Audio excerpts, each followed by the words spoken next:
This morning on our Saturday sessions, a return appearance from Phoebe Bridgers. She was just 22 when she made Stranger in the Alps, her acclaimed 2017 debut. Since then, she's been involved in collaborations with Conor Oberst and others, and became a producer of albums herself, including her latest release. We'll hear some of that new music coming up. But first, Anthony Mason spoke with Bridgers about something familiar to all of us: coping with this pandemic.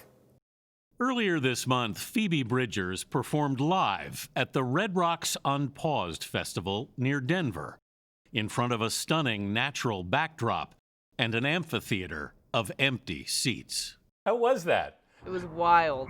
It was amazing, though. It felt everybody had so much more appreciation for playing a show. It was the first time she'd played her new album, Punisher, live with her band. But her tour began and ended with that performance. It must be kind of weird releasing an album at a time like this when you can't tour. I mean, in some ways, does it feel like the music almost isn't out there if you're not performing it? Yeah, the minute I turn my phone off, I don't exist. You know, that's what it feels like. It feels like I didn't make anything. I already kind of have like a imposter syndrome issue. So when I finish a song that I like, every single time I'm like, oh, that's the last time that'll ever happen. I mean, as a performer, you're so used to the feedback on stage and you're not getting it. I know, it's like true ego death. You know? I've never had such a hard time affirming myself. The 26-year-old singer-songwriter says she pushed herself to sign up a new therapist during the pandemic. Why did you force yourself to do it?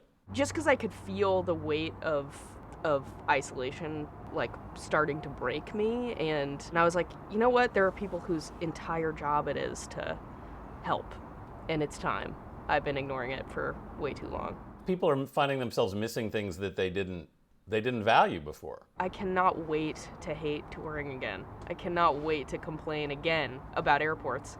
But what I would give to have 2 random hours to kill, like trying to find snacks and magazines at a Hudson News, like that sounds great to me right now.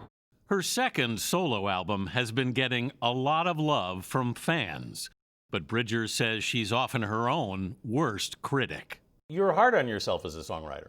Yeah, I hate everything until I love it, and then I think I'm God. It's a very weird,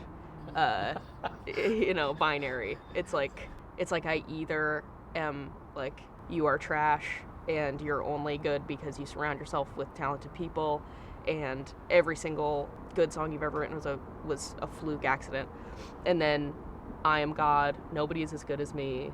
You know, everything my mom says about me is true. That's quite a pendulum. Totally. It's when you're like standing on stage and people are screaming your lyrics, it's really easy to get kind of a big head. And then you close your door to your hotel room and you're like, do I have any friends? So yeah, squaring all that up with my therapist.